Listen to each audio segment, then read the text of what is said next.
Fala pessoal, tudo bem com vocês? Vocês estavam só esperando chegar essa parte do vídeo aqui pra vocês rirem de mim, né? Pra vocês rirem das minhas previsões erradas pro Grande Prêmio da Áustria. Hoje nós vamos fazer um pouco diferente, hoje eu vou dar um pouco de risada por aqui. Eu peguei alguns comentários de vocês, com algumas previsões de vocês, algumas coisas que vocês comentaram, e vou trazer pra cá pra ver como é que vocês estão nos palpites por aí. Temos aqui o comentário do nosso amigo Weimar, membro aqui do canal já há bastante tempo. Pelo jeito, o Octa do Hamilton vai ser adiado para 2022. É bem provável sim, Weimar. É uma boa previsão essa sua aí. Mas aí nós temos a resposta do nosso amigo Wellington Dias aqui embaixo. Meu chapa, acho que não vem mais Octa não. Se aposenta ao final de 2022 como hepta mesmo.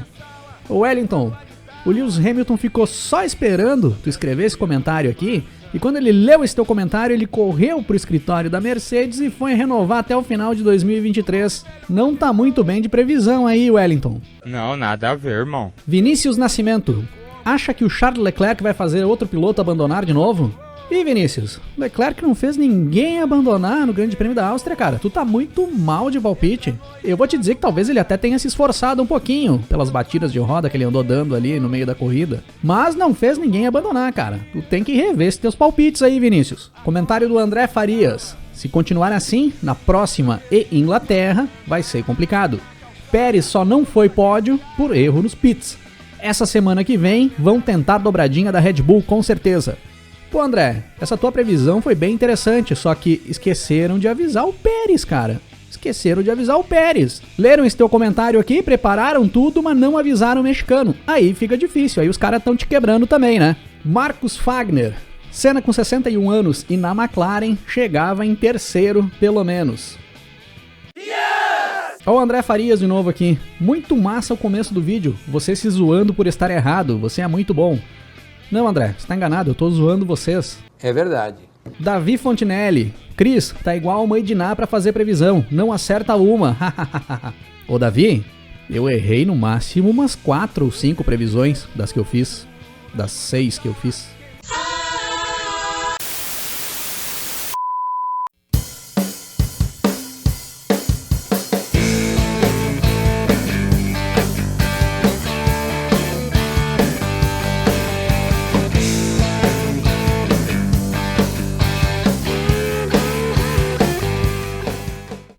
E vamos lá, pessoal, vamos pro Grande Prêmio da Áustria, a análise do Grande Prêmio que nós tivemos no último final de semana, a corrida no último domingo, e sem perder muito tempo, vamos para alguns destaques do treino de classificação. Como de praxe, a gente começa a nossa análise aqui, falando um pouco sobre o treino classificatório, que é bem interessante para a gente entender um pouco o desempenho dos pilotos e das equipes. O que saiu do comum durante o classificatório, que impressionou positivamente e negativamente. Começamos pelo Esteban Ocon, que mais uma vez foi mal demais no treino classificatório. Continuou não se achando com o carro e ficou no meio do bolo, onde frequentam os caras que fecham o grid de largada. Classificou apenas em 17º. O Ocon tem carro e tem braço para fazer muito mais do que isso que ele vem fazendo. Ele é muito mais piloto do que isso. Eu falei no episódio passado que alguém precisava conversar sério com o Ocon e colocar as ideias do cara no lugar, que ele tá um pouco perdido nesse momento, nessa fase do campeonato. Acho que ninguém se prontificou para essa função até então, porque as coisas continuaram iguais. E para mostrar que o Ocon tá muito abaixo do que ele pode render, é só olhar pro Fernando Alonso. Ia passar tranquilamente pro Q3 nessa prova, mas acabou tendo a última tentativa de volta atrapalhada e ficou na 14ª posição. Mas o rendimento do Alonso está muito superior ao Ocon. Mesmo tendo um treino classificatório com problemas, pelo enrosco que ele teve ali com o Vettel na última tentativa de volta rápida, ele teve um treino classificatório melhor do que o Ocon, que não teve nenhum percalço, teve o treino limpo.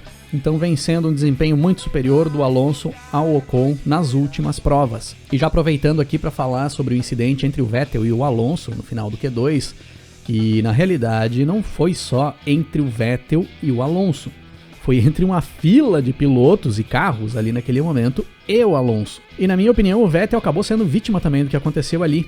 E ele foi tão prejudicado quanto o Alonso. pois quando o Alonso vinha muito rápido para fechar a segunda tentativa de volta rápida e o Vettel andava lento na pista, assim que o Vettel nota a chegada do Alonso, ele tenta puxar o carro para o lado de dentro da pista, meio que no susto, para tirar o carro da linha de corrida, e aí ele acaba matando a abertura da sua última tentativa de volta rápida. Tudo bem que ele já tinha garantido a passagem para o Q3 com a volta anterior, mas se ele não tivesse dado uma volta boa antes, o Vettel também teria ficado fora do Q3. Tudo isso porque tinha uma fila de pilotos andando muito lentamente, aguardando para abrir a sua volta rápida. E a FIA precisa dar uma atenção para essa questão dos engarrafamentos, que já vem acontecendo com frequência nos treinos, principalmente em circuitos curtos, em circuitos de pouca extensão. A possibilidade de acontecer esses encontros entre pilotos rápidos que estão fechando a volta com pilotos lentos que estão se ajustando na linha de corrida para abrir a volta rápida é grande demais. Vários já foram prejudicados, inclusive nas últimas corridas, e até que fica o prejuízo só no grid de largada, tudo certo. O problema é se numa dessas acontece algum acidente com consequências mais graves. Faltou pouco ali para o Alonso encher a traseira do carro do Vettel nesse treino classificatório. Se esperar isso acontecer para tomar alguma medida, já vai ser tarde. Um destaque também no treino classificatório para os pilotos da Ferrari que não passaram para o Q3. O Carlos Sainz classificou em 11º e o Charles Leclerc em 12º. Eu comentei aqui na semana passada que pelo desempenho bom da Ferrari na corrida no Grande Prêmio da Estíria, se eles conseguissem ajustar melhor o carro pro treino para largar com os dois carros entre os 8 primeiros, poderiam chegar mais para frente nessa corrida na Áustria. E eles acabaram optando por uma estratégia totalmente diferente do que eu imaginava que eles fariam. Eles não buscaram a classificação entre os 10 primeiros no grid para não precisarem largar com pneus macios, que seria a única forma de conseguirem classificar entre os 10. Optaram por largar mais atrás, mas fazer uma estratégia que priorizasse a corrida, que de certa forma até deu certo. Mais pra frente nós vamos falar sobre a corrida e nós vamos falar sobre esse desempenho da Ferrari. Daniel Ricciardo em mais um treino classificatório horrível, ficando só na 13ª posição, e eu diria que o caso do Ricciardo é pior do que o Ocon, se fizermos o comparativo de onde o companheiro dele está andando. O Lando Norris fazendo o Q2 com pneu médio vai numa tranquilidade enorme para passar para o Q3, passa lá na frente do pelotão, entre os primeiros colocados, e o Ricciardo de pneu médio, um horror na pista, e de pneu macio parecia que estava de pneu médio. Segue muito mal nas classificações o Daniel Ricciardo. Na minha opinião, é a maior decepção da temporada até agora. Destaque também para as duas Aston Martin passando para o Q3, com o Vettel classificando em 8º e o Stroll em 10º, porém o Vettel tomou a punição de 3 posições no grid de largada pelo incidente com o Alonso e acabou caindo para 11º. As duas AlphaTauri em boas colocações no grid também, com o Gasly em 6º e Tsunoda em 7º, confirmando o bom desempenho do carro da AlphaTauri nessa fase da temporada. E aí os grandes destaques positivos do final de semana ficam para George Russell, passando para o Q3, dessa vez na pista, porque ele já tinha conseguido largar entre os 10 na prova anterior, mas não tinha passado para o Q3. Ele ganhou a posição pela punição do Tsunoda, acabou largando em 10º. E dessa vez passou na pista, marcando tempo, e com pneu médio, que é a estratégia utilizada pelos carros da ponta do pelotão. Sensacional ver o Russell largando entre os 10 primeiros em uma corrida, com aquele carro fraco da Williams. E Lando Norris fazendo uma segunda posição no grid, 4 centésimos de segundo atrás do Verstappen. Andando demais o inglês Lando Norris. Por muito pouco o Norris não buscou a pole position do Verstappen. Mas foi uma ótima segunda posição, largou na frente das duas Mercedes e de uma Red Bull. É sensacional o que está pilotando o Lando Norris nessa temporada, até esse momento. Verstappen fez mais uma pole, era o favorito a fazer e fez o seu papel. O Pérez ficou em 3º, também dentro da margem esperada. Hamilton em 4º e Bottas em 5º. Eu diria que todos dentro da margem de desempenho que dá para se esperar. Mercedes um pouco atrás, mas ainda dentro daquela margem de tolerância, largando ali entre os 5 primeiros. Então, vamos para aquela passada geral em todas as equipes e pilotos para a gente ver o que cada um fez no decorrer dessa prova. A Haas fez o de sempre, largou nas últimas posições, chegou nas últimas posições. Mal apareceram na corrida. O Mazepin deu uma atrapalhada até na pista nos treinos livres, mas no classificatório e na corrida não apareceu.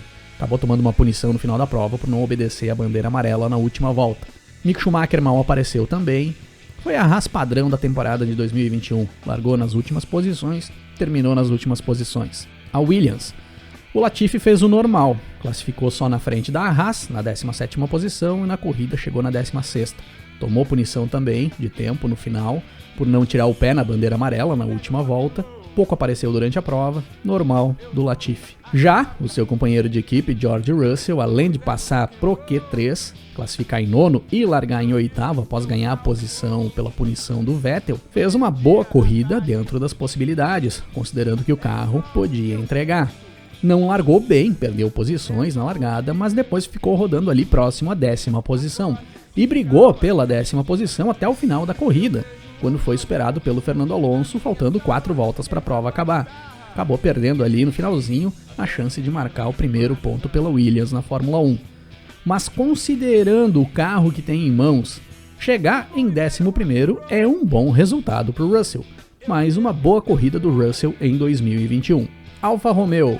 Largaram nas posições de largada padrão da Alfa Romeo, o Giovinazzi em 15º e o Raikkonen em 16º. O Giovinazzi só apareceu na prova quando ocorre o toque com o Ocon na primeira volta e não apareceu mais, terminou em 14º.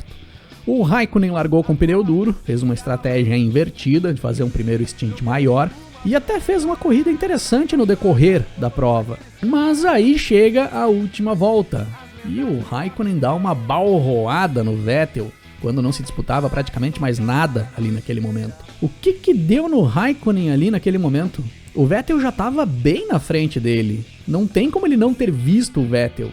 E ele acerta em cheio a roda traseira esquerda do alemão.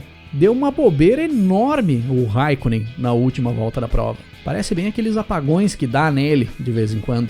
Alpine. Esteban Ocon, que já tinha ido mal na classificação, bateu na primeira volta e abandonou. Mal correu no Grande Prêmio da Áustria. E acho que pro Ocon foi até bom, porque pelo jeito que as coisas foram nos 2 finais de semana na Áustria, ele estava mais esperando que terminasse o quanto antes esses finais de semana, para ele já começar a pensar nas próximas provas, porque ali já não tinha mais muito o que fazer. Fernando Alonso largou na 14ª posição, por ter sua última tentativa de volta rápida no Q2 do sábado atrapalhada. Conseguiu fazer uma corrida consistente e terminou na 10ª posição, dentro da zona de pontuação. Protagonizou uma boa briga com o Russell, a briga pela 10ª posição. Eu diria que foi a melhor briga da prova por posições, apesar de que teve aquelas brigas ali do Norris com o Pérez, do Leclerc com o Pérez. Mas a briga do Russell com o Alonso ela foi mais prolongada, durou mais voltas, o Russell se defendendo bem, o Alonso atacando muito, freando dentro das curvas. Foi bem bacana aquela briga. Não foi uma corrida extraordinária do Alonso, mas uma boa corrida dá para considerar que foi sim. Aston Martin colocou os 2 carros no Q3, mas o Vettel tomou a punição, acabou caindo para 11º. O Stroll em 9º, não fizeram uma corrida boa. O Stroll tomou punição por ultrapassar o limite de velocidade no pit lane, acabou chegando só em 13º. E o Vettel foi abalroado pelo Raikkonen já no final da prova, quando brigava pela 12ª posição. É muito pouco pelo que a Aston Martin e os pilotos já conseguiram apresentar em algumas provas na temporada de 2021. E eu particularmente esperava mais da Aston Martin nessa pista, na Áustria. Mas não aconteceu. Então aquela possibilidade de vermos a Aston Martin se aproximando na briga entre McLaren e Ferrari mais pra frente no pelotão, vai acontecer em algumas situações pontuais, mas no geral a Aston Martin vai ficar mesmo na briga pela 5ª força do grid com a AlphaTauri. E vai ter que trabalhar muito para conseguir superar a AlphaTauri. E falando em AlphaTauri, colocou seus 2 pilotos entre os 10 no grid de largada, mas para fazer isso precisou largar com um pneu macio. Então o Pierre Gasly e o Yuki Tsunoda largaram na 6ª e 7ª posição, respectivamente, confirmando que o carro está bem acertado e está andando bem. Mas já era meio previsível que largar com um pneu macio entre os 10 primeiros nessa prova seria uma estratégia mais complicada de corrida. O Pierre Gasly fez uma corrida boa dentro das circunstâncias. Era certo que perderia as posições para Ferrari e para McLaren se estes fizessem o seu papel dentro da corrida, e foi o que aconteceu. Terminou na 9ª posição, sendo que os 8 carros que terminaram na frente dele eram carros melhores do que o dele, tudo certo para o Gasly. O Tsunoda acabou dando uma estragada no bom treino classificatório no sábado, tomou 2 punições de tempo no decorrer da prova, 2 punições idênticas e bizarras, no meu ver, por ultrapassar o limite de pista na entrada do pit lane, pisar fora da linha do pit lane na entrada dos boxes, principalmente a segunda punição. Tomar uma punição, tudo bem, se atrapalhou ali quando foi entrar nos boxes, ok. Agora, na segunda, já sabendo que tinha errado antes e que já tinha tomado uma punição, aí não dá, né, Tsunoda? Segue mal o nosso querido japonês da AlphaTauri no ano de 2021. Chegou somente na 12ª posição e tá deixando o Gasly fazer todo o trabalho praticamente sozinho para colocar a AlphaTauri na 5ª posição do campeonato. Ferrari. Como eu falei no início do vídeo, dando os destaques do treino classificatório, abdicaram de largar entre os 10 para fazer uma estratégia diferente de corrida, buscar uma primeira perna mais comprida antes da primeira parada. E essa estratégia deu certo para a Ferrari, principalmente para o Sainz, que buscou uma estratégia totalmente diferente. Largou com pneus duros, fez um primeiro stint com mais de 40 voltas e voltou depois da primeira parada com pneus médios, logo atrás do pelotão intermediário, para fazer um final de corrida voando, ultrapassando todo mundo na pista, para cruzar a linha de chegada no final na 5ª posição, após ter largado em 10º. Uma ótima corrida do Carlos Sainz no Grande Prêmio da Áustria. E o Charles Leclerc fez uma estratégia mais parecida com os líderes da prova, largou de pneu médio, depois passou para pneu duro, largou em 12º e chegou em 8º. Foi uma boa corrida também do Leclerc. Mas o que eu mais destaco do Leclerc nessa corrida foi a forma de pilotagem do monegasco. O Leclerc foi o piloto mais agressivo da pista no final de semana. Fazia as freadas já dentro das curvas, para lá do limite de frenagem, mudava o traçado, principalmente quando estava brigando por posições, e teve brigas muito boas com o Sérgio Pérez, com direito a pôr as rodas na brita, a gritar no rádio enlouquecido. Eu achei bem bacana a pilotagem do Leclerc no Grande Prêmio da Áustria. McLaren. Daniel Ricciardo não conseguiu novamente colocar o carro no Q3, como eu já falei no início do vídeo, largou somente em 13º. Fez uma prova consistente e escalou o pelotão, e sinceramente é o mínimo que se espera do Ricciardo, correndo com um carro que quase fez a pole na corrida. No geral foi uma boa corrida do Ricciardo, uma corrida de recuperação, bem melhor do que ele tinha feito no Grande Prêmio da Estíria. Mas no geral, na temporada 2021, o Ricciardo segue devendo muito pra gente. Lando Norris quase conquista a primeira pole da sua carreira no sábado e faz uma corrida impecável no domingo. Andou o tempo todo no mesmo ritmo das Mercedes e boa parte do tempo na frente das Mercedes. Foi muito rápido o tempo todo, pilotou demais e chegou na 3ª posição, buscando mais um pódio na temporada. É o cara que, nesse momento da temporada, está andando acima do que ele deveria estar andando, do que o equipamento permite. Ah, Cris, mas o Norris tomou uma punição na corrida por jogar o Pérez para fora da pista. Nós já vamos falar sobre as punições um pouco mais para frente. Mercedes fez o possível dentro do contexto. Como eu já tinha dito na semana passada, era muito provável que teria uma diferença maior da Red Bull para a Mercedes essa semana, utilizando uma gama de pneus mais macia do que foi utilizado no Grande Prêmio da Estíria, e realmente aconteceu.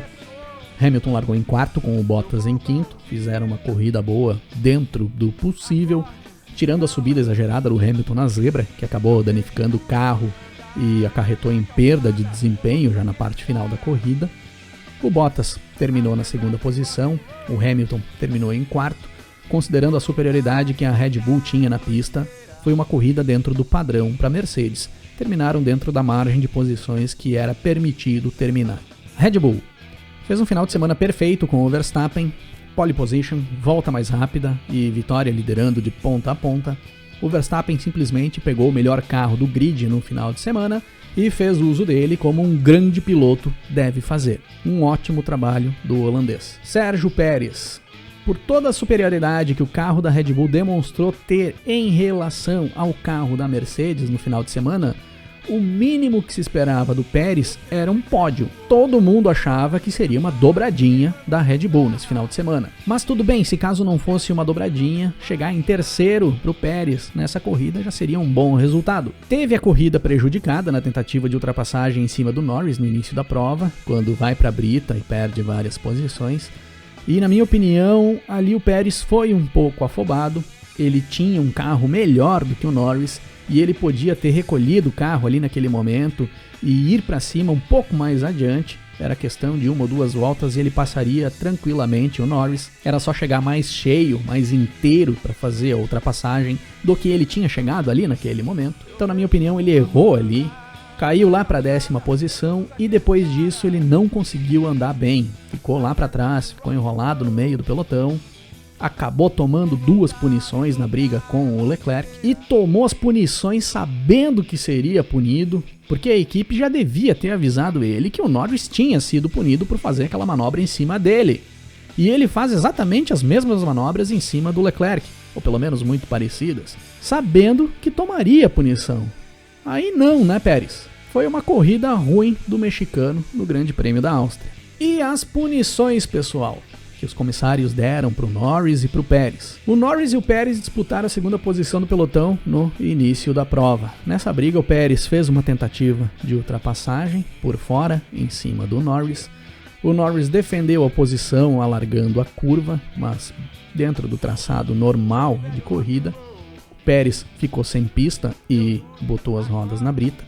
E os comissários definiram por punir o Norris em 5 segundos.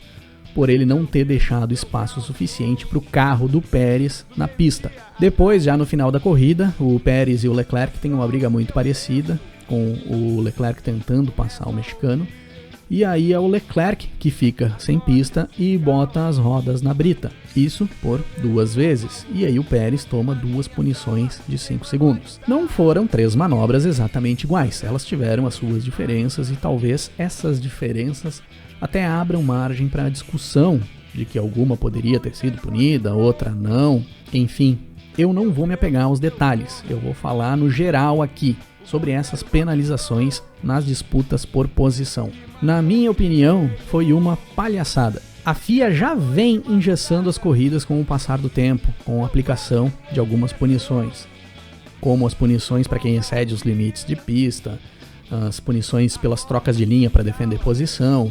O próprio uso do DRS já inibe as brigas por posição, porque quem vem com DRS aberto geralmente passa de passagem pelo piloto da frente.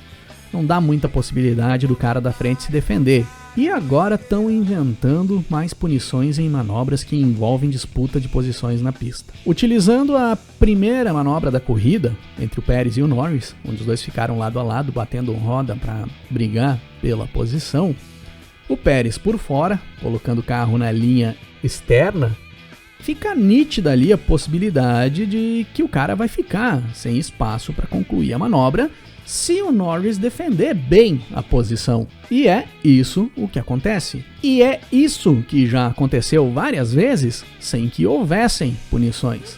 A disputa entre o Verstappen e o Leclerc nessa mesma pista em 2019, nas últimas voltas da corrida, em que o Verstappen passa o Leclerc e vence a prova, foi a mesma coisa. O Verstappen fecha espaço e não sobra pista para o Leclerc. O Leclerc sai da pista, acaba perdendo a posição para o Verstappen. E não houve punição nenhuma ali naquele momento. E o público gostou muito daquela manobra, pois é uma manobra livre de 2 pilotos brigando pela posição, um atacando, o outro defendendo. E na sequência daquela temporada de 2019, no Grande Prêmio da Inglaterra, foi a mesma coisa, novamente entre o Leclerc e o Verstappen, um jogando o outro para fora da pista enquanto brigavam pela posição. E passou batido pela direção de prova, sendo uma briga sensacional entre os dois ali naquele momento. Eu lembro de no final da corrida o Verstappen e o Leclerc estarem emocionados pelo que os dois tinham feito ali dentro da corrida. E ali sobrou carro para todo lado o tempo todo. E essas manobras fazem parte das brigas por posição na pista. Agora, vão querer anular isso?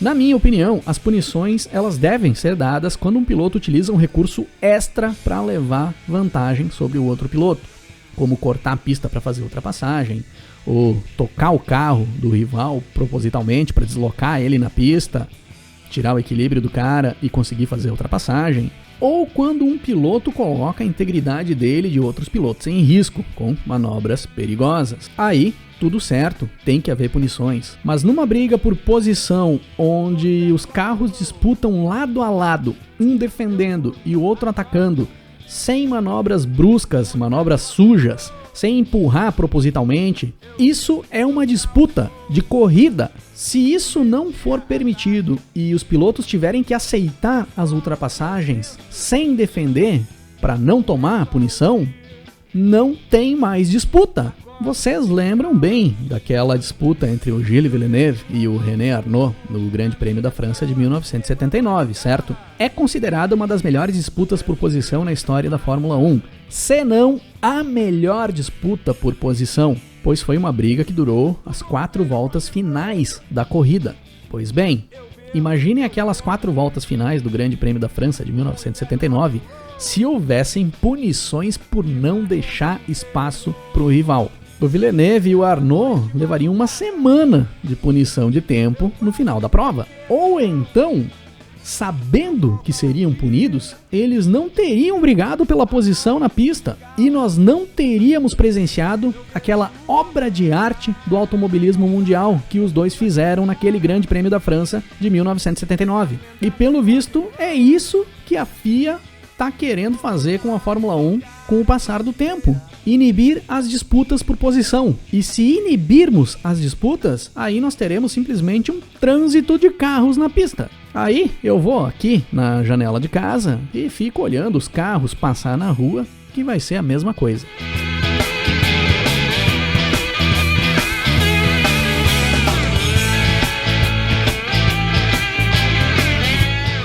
Nós presenciamos nesse final de semana o primeiro Grand Chelem do Max Verstappen na Fórmula 1, que é pole position, volta mais rápida e vitória de ponta a ponta, sem perder a liderança no decorrer da prova.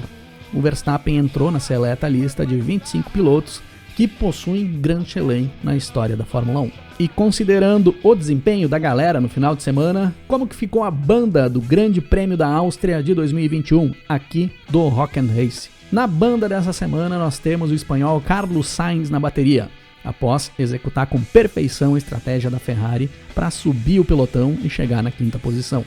Max Verstappen vai fazer a guitarra essa semana.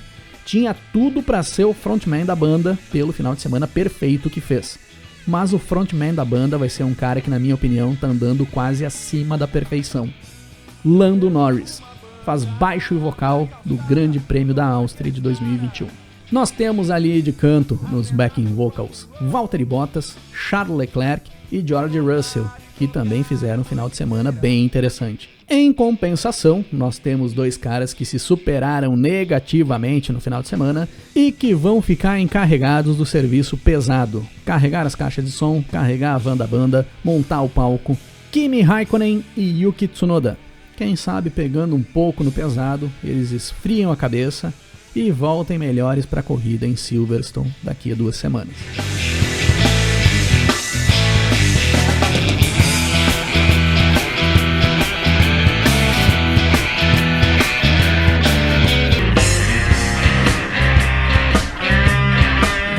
E como eu disse, daqui a 2 semanas nós temos o Grande Prêmio da Grã-Bretanha em Silverstone e tende a ser um final de semana bem movimentado, com a grande novidade da temporada, que é a corrida no sábado, a Sprint Qualifying. Mas nós vamos falar mais sobre esse grande prêmio na próxima semana. Eu vou fazer um vídeo falando só sobre o Grande Prêmio da Grã-Bretanha e nós vamos aprofundar mais algumas questões, inclusive sobre a corrida do sábado. Na minha opinião, essa corrida em Silverstone vai ser a corrida derradeira do campeonato. Eu acho que ali nós vamos ter algumas definições bem importantes para o restante da temporada. E fechamos a conta por aqui, pessoal.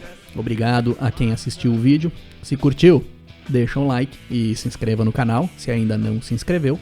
Se tiverem interesse em apoiar mais o Rock and Race, não esqueçam de acessar a nossa loja ou assinar o nosso clube de membros, que são as opções disponíveis para quem quer ajudar a manter o projeto no ar e receber mais conteúdo aqui do canal. E como sempre, nós vamos nos falando na sequência. Um grande abraço para todo mundo. Até mais. Eu volto a ouvir acordes de escala. Eu vejo uma banda na calçada com todos aqueles caras, as lendas do rock and roll. Vou voltar e tocar a noite inteira.